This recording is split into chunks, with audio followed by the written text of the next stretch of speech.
All right, so what do we think? Should Christians be in office in America? Should they be senators? Should they be mayors? Should they be politicians? Yeah, I think true Christians make good leaders because biblically, if they follow what the Bible says and do what they're supposed to be doing, they make really good leaders. That's true. I mean, if you're a Christian and you're following in the example of Christ, man or woman, then you automatically will become a good leader if you're surrendered to the Holy Spirit. So if we have good leaders, then our whole nation would look completely different. Yeah, it's telling that the Constitution, the forefathers that wrote it, all believes in God and the Bible in some Yeah. degree. That we are endued with these enable rights by our Creator. Mhm. It's like they are setting the precedent that like everyone should believe in God. Um, and if you don't believe in God, then it doesn't make sense for us to give you rights. It's almost like by believing in God, we treat everyone equally. That's from God. So it's like if you don't believe in God, how do you expect to believe in the rest of the Constitution? I like what you were saying though, like the Constitution, I guess we kind of forget that it was built upon people with Christian morals, and people look back and say, "Oh, it's a good document. It supports our beliefs and supports us." But those are supporting you from a Christian perspective. Like you have to look at it from a person who believes in the Bible. And if we try to change the document or add to it or recreate it, it would look completely different if it wasn't from a Christian perspective. So all the freedoms we have in this country today are based off of liberation and love and equality from a Christian perspective. Yeah, it's like in even in like the time period, like they were like like for instance, like slavery being abolished in America. It's like there's a reason for them to say, okay, the rest of the world is doing a certain thing. We're going to do something different. Yeah. The rest of the world has kings that rule over them. We're going to do something different.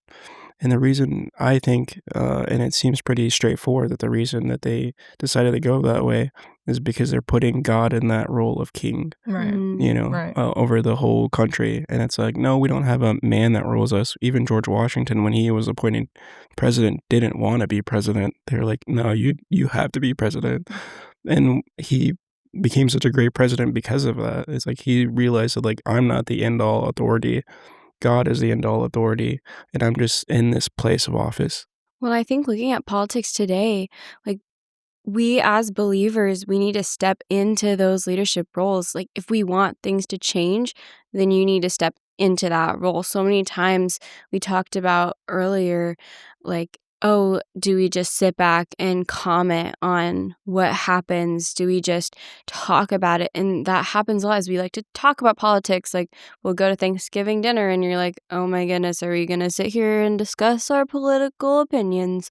But what would happen if instead all of these Christians instead say, you know what?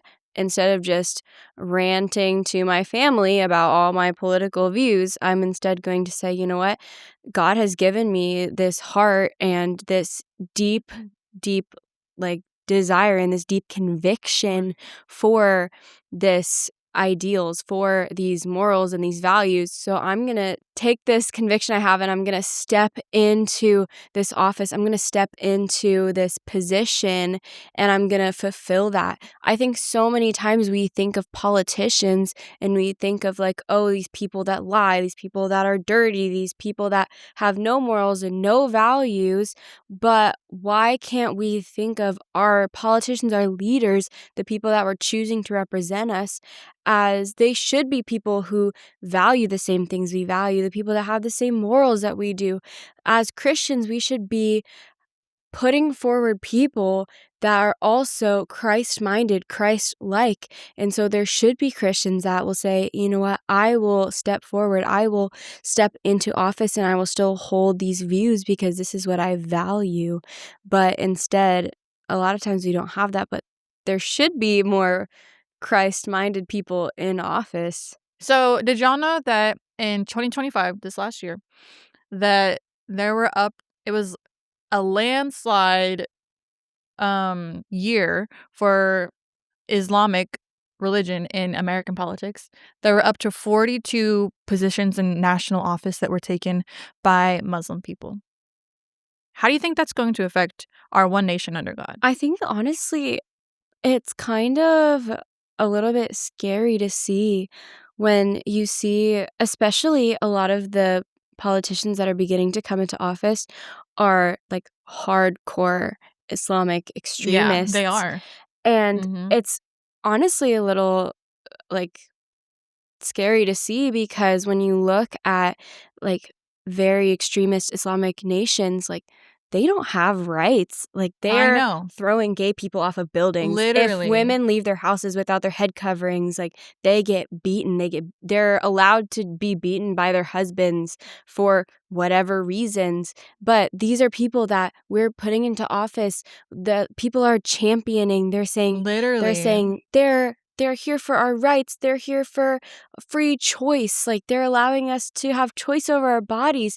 But No, this they're is the not. same people that they're not letting women have choice over their bodies in their nation and their religion. And so it's such a contrast. And it's just, it honestly, it's hard to understand of how we're saying this person is going to allow me to have freedom in America, but yet they are so extremely also for a religion that doesn't provide freedoms for people, doesn't provide freedoms for women. And so if we continue to allow that, if we continue to say, okay, yes, we're going to support this, we're going to support this, we're going to support this, because we continue to, as a nation, see Christianity as this thing that is bigoted or puts people down or doesn't love people because it is telling you, hey, like what you're doing isn't right, maybe, or what you're doing goes against the Bible. And then they say, oh, well, you're telling me what I'm doing isn't right. You hate me, so we're going to throw that out the window and we're going to take. Go to Iraq, friend. Exactly. Literally. It's like we're taking one thing and replacing it with something that has no freedom, but we're Mhm. calling it freedom. Yeah. And They're delusional. I Wake don't up, understand America. it. Did y'all know that 80% of the entire world's refugees are from Islamic countries? And none of them are going to refuge in Islamic countries. They're all fleeing Yes. Islamic countries. Yeah, they're all talking about how They're that's their goal. war-torn. That's their goal. Yeah. They want to take... That's literally... The Islamic Brotherhood has a 50-year plan to take over America. Mm-hmm. And we're welcoming them in. Yeah. While we're making fun of the nation that the religion that we've founded our country upon. Literally, yeah. And I just saw a video the other day because everyone knows about Dearborn, Michigan. Yes. What's going on there? The Somalian craziness over there. There was a guy who was speaking at the local, like when you can go and... yeah, the minister who was Town hall? talking at like the town hall. Yeah, okay. To the mayor, So, yes. I just saw a video of a local preacher in Dearborn speaking at a town meeting, saying how he was just speaking against... There was like a sign that was supporting Hamas or something like that. And he was saying that I don't think we should have this in our community. And the Muslim mayor said, like, very hostile. You can look up the video, but he was like very hostile, saying, you're not welcome here, and I'll be so happy and I'll throw a parade whenever you leave this town. Your kind are not welcome here. One nation under God, one city under God, like, and you're saying that a preacher who's against Hamas is not welcome here? And it's so interesting to me because people all the time say Christians are so hypocritical and they don't welcome others, and they say like, oh, we don't like this kind of people and we don't like that kind of people and you're not loving. But then you turn around and you see someone who is telling a pastor, leave town, I'll throw a parade when you leave, like you're not welcome. So these two cultures are almost on opposite ends of the spectrum. Well, Charlie Kirk said that Islamic religion is not compatible with the West, which is true. But I think Islamic culture or religion is not compatible with anywhere. They're not thriving. They're not happy. Their culture is not joyful. They're oppressed. Their countries are war-torn. There's destruction everywhere. And it's all in these Islamic countries. They're poor. Like, It doesn't make sense. And we want to bring that into our country. We're supposed to be one nation under God. And do we want to invite all these things into us? I saw a video. I don't remember exactly where I saw it, but it was basically like someone talking about how in the Islamic religion, like you can basically like lie or not fully like align with what you as like the religion agree upon, like to gain access to like an area or a nation or a people. So like when these people are in office who are like so on the left side, which is not what their religion agrees with, when they're supporting abortion, they're supporting like all of these leftist movements that are very against the Islamic religion, when they're supporting these things, like that is allowed in Islam to gain access so that they can then try to, when they have that power, say, okay, now we're going to do things how we want to as a nation, as a religion, once they have that access. And that's a really scary thing to have permission to say, I'm not going to be genuine about what I believe and what I say so that I can gain access to you. But then I'm going to change up and be authentic. Whereas Christians, we're called to say, no, like I'm upfront. This is what I believe. This is what I stand on.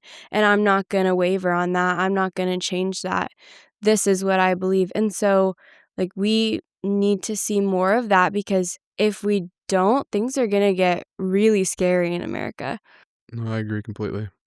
So speaking of that, what do you think is one issue going on today in America that will really determine the future of America, probably in the next 50, 60 years? It'll probably be like pro-life issues. Like, I think that's a really big one. I think that probably generations from now we'll look back and wonder like what the heck we were doing. Right.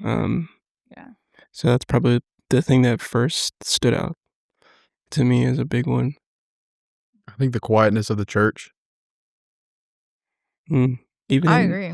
even in our victories, like even when Roe v. Wade, Yeah. like you would have expected some sort of parade, and Yeah. there was nothing. It's kind of kept down by like even the media too. Like you'll even see, I've seen clips of someone speaking about Jesus on the news, and they'll go over it and edit or blur out or skip the word Jesus. It's just the pushing the way of Jesus, and nobody's really doing anything about it. Well, even like in the media now, it's like almost, not even almost, but it is okay to make fun of the Christian religion. Like, The Olympics. yeah, like the Olympics, there's like people do it all the time in movies and shows. They will like put, there was a TikToker who did like a bikini ad, and she had like the Trinity on her like bikini, and I was like, that's not okay. Like the Olympics, there's all these different things. There was, I don't remember if it was a movie or a show, some different or some project, but they had like the crucifixion of Jesus, and Jesus was portrayed as like a Black lesbian woman, and I was like, that's like not Jesus. Jesus is not like a lesbian woman. Like what are we doing here? And so it's just like, it's really hard to see like that as a culture we have made it okay to make fun of Christianity. Especially in music. Yeah. Been a lot of music recently. Doja Cat, Lil Nas X. Yeah.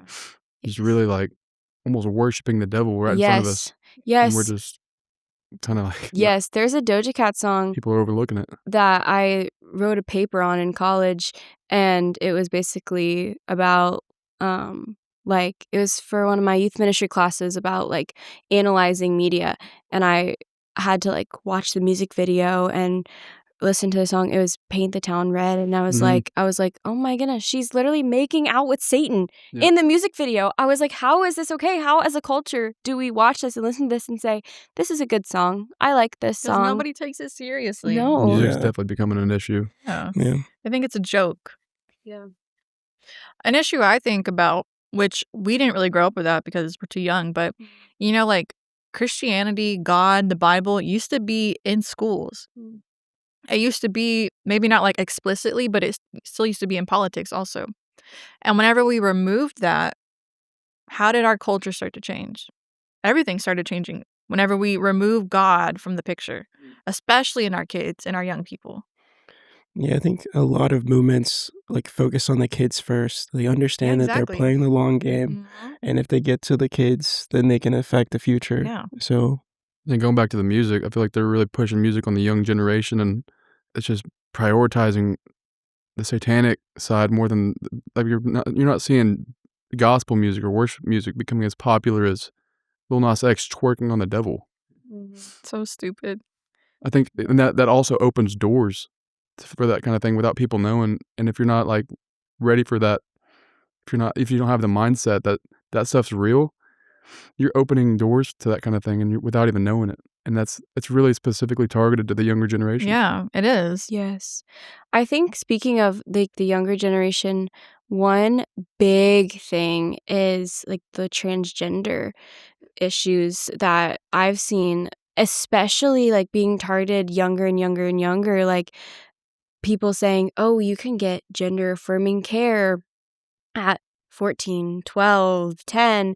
People telling 4 and 5-year-olds like, "Oh, you're a boy." Like, "Oh, you say you're a boy, then like you're a boy." But like I've seen videos of like kids coming home from school and being like, "Mommy, I don't want to be a girl anymore. I want to be a boy." And then parents asking like, "Oh, why do you feel like that?" And they're like, "Oh, cuz this kid said I can't like soccer if I'm a girl, so I'm going to be a boy now." And they're like, and then they have a conversation about it, but it's like there's so many people that would say, "Okay, well then you're a boy, like you can be a or even the boy," encouragement side and of it. then encourage it.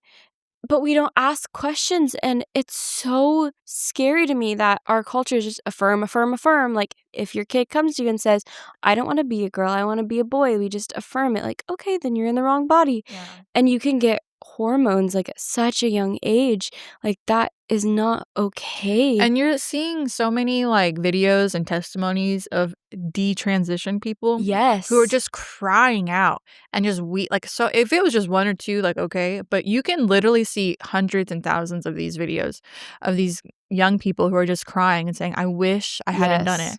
Yes. I wish that I had waited Yep. until I knew who I was, because your identity, your id doesn't get solidified till you're like mid to late 20s.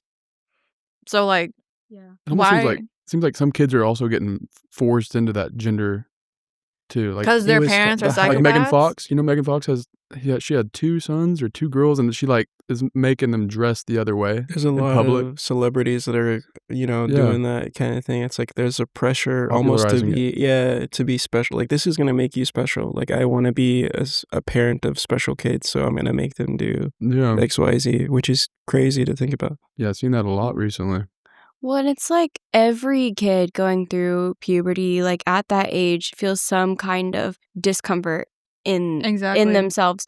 But like there's this big thing, and I talked about it in like college when we were talking about like development and teens, but it's rapid onset gender dysphoria. And like a lot of kids start to feel that. But when you look at that kid and you affirm it and you say, like, yes, you're a boy, you're not a girl. Yes, you're a girl, you're not a boy. Like that actually spikes them being like, okay, yes, I am that. Like by a rapid amount. It's like exponential, as opposed to if you say, "Hey, so actually, like you're not a boy, you're a girl. Like let's talk about why you feel that way." Like it decreases that so much. But even if you look at like media, like there's cartoons for toddlers and preschoolers that talk about like transgender. I watched like a Transformers show for like preschoolers that was talking about They, like them. they them. Yeah. And I was like this I'm is a for robot. preschoolers. Why are we why can't we let parents talk to their like teach their Another kids issue. about But this? That's another issue. here's Parents. Here's the thing too, like a lot of times, like I know people who say, "Well, I don't want to indoctrinate my kids with like Christian beliefs." Well, you're indoctrinating them with certain beliefs. Which one do you want them Yes. to be indoctrinated Yes. with? I Like, mean, loving, caring, Yes. gender affirming in the right way. I'm going to affirm your gender that you were born a boy, Yes. you are a boy. Yes. Or you can be whatever you want. And they're so unmoored, like they don't have anything to grasp onto. So they create this false identity on whatever people tell them. I mean, the scriptures say, like, raise your kids up in the way they should go, and they won't stray from that. If you don't raise your kids up, the world's gonna raise them up. Yeah. And it's becoming a scary place of how the world's gonna raise them up. Yeah, parents not taking on a tough role is definitely another. Exactly. Lazy parents. Yeah. Combat your kids. Tell them that they're wrong. They're not always right. Yep. Yeah, I think that the family unit is super important. I think of Yes. the things that just concerning about the future in the beginning of the question. It's like if we can solidify the mom and dad and the kids in the house under God and just like going after Him wholeheartedly, that'll change so many of the other. It'll be downstream of so many other concerns that we're having right now that we're battling with.